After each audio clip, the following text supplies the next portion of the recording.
right now. We're rallying together and we're collecting funds to build a trade center in the Rakai district of Uganda in conjunction with the Glory of Christ Christian School so that we can help people learn skills and trades so that they can not only make a living, but they can basically have a hand in changing the economy of Uganda.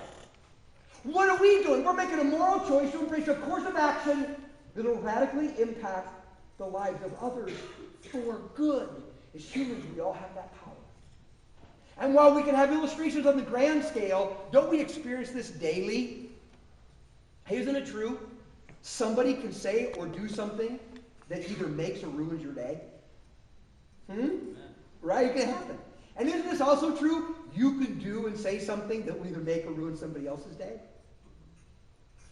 It's just, we have this power as human beings to make moral choices, courses of action, words we say, things we do, or do not say and do not do, which have a radical impact on the life of other people. That's what it means to be a human being. And what that tells me is we were destined to do something significant and powerful, something extraordinary, because your life is basically designed for impact. We have the power because of our design as humans. I'd suggest a third reason to you why I think it is that we should come to this conviction that our lives are meant for something extraordinary, and that's our calling as Christians. Our calling. You know what calling is? Kind of a weird term, maybe. A calling is just simply God asking us to do an important task because he knows we can do it well. Calling is God asking us to do an important task because he knows we can do it well. I learned about calling when I was in grade school and we would go outside for recess. Because what we would do, well, what us guys would do back then, is we'd get together at recess time and we'd play, well, in the fall, football, or in the spring, baseball. And we walk outside, and the first thing what happens is there'd be two captains. And the first thing the two captains would do is what? They pick teams, right?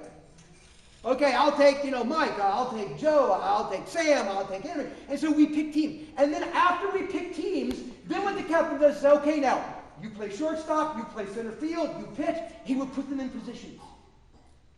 I mean, that's just simple. Captains pick teams, choose who will be on the team, and then they place them in positions.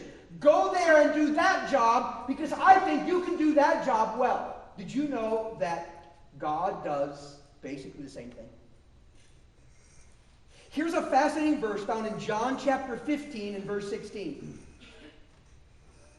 Here Jesus says, "You have not chosen me, but I have chosen you. And I have ordained you, I have appointed you, that you should go and bear fruit, and that your fruit should remain." Jesus said, "I have chosen you." Do you know that word chosen? It's literally the word that means to elect, just to pick. And one of the things that it tells us is that what he does is he comes to every single one of us and he says, "I want you on my team." Did you know that?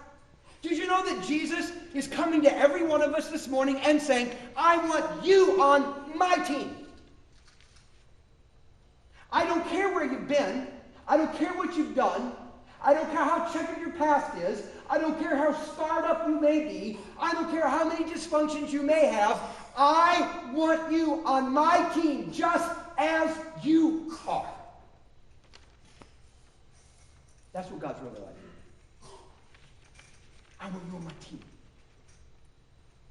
Because I want to have a relationship with you, and I want you to be a part of what I'm doing in the world. I want you to be on my team. And all we have to do is say, "Okay, I'll accept that invitation. I'll be on your team. And I'll let you be my captain. I have chosen you. I picked you to be on my team. And then it says, and I've appointed you. That's a fascinating word. The word literally means to put something somewhere. That's all it means. And really, it's just like what we did on the playground. I pick you to be on my team. Okay, now, I want you to play that position. Or I want you to play this other position. I'm going to put you somewhere where I believe you bring most value to the team. Somewhere where you could do something that's really important and matters. And that's what Jesus does as well. He not only picks us to be a part of his team, he says, okay, now, there are places I want you to be. See, you thought that your family just kind of like was a matter of random chance. And you thought where you worked was random chance. And you thought where you went to church was random chance. And you thought your neighborhood was random chance. And you thought the people you worked with was random chance. You know what? It can appear that way, but there is a sovereign God working that not only calls us to be on his team, but saying, no, I'm going to put you right where I want you to be. Because there's something very important I want you to do in that place. I'm going to place you there. And then this verse concludes by saying, so that you can bear fruit that lasts.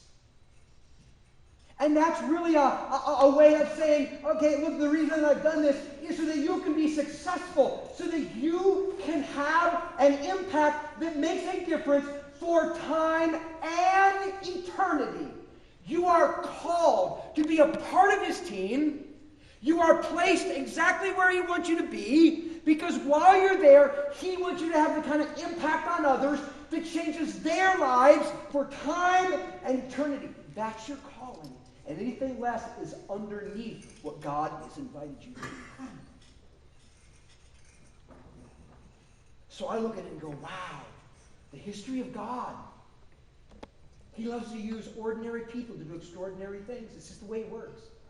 Wow, my design as a human being, I am actually given the power to take a moral choice, to take a course of action that radically impacts others for good or bad. And look at my calling. I've actually been asked to be a part of his team, and I've been strategically placed so that I can make a difference in my family, and my workplace, and my community, and my world.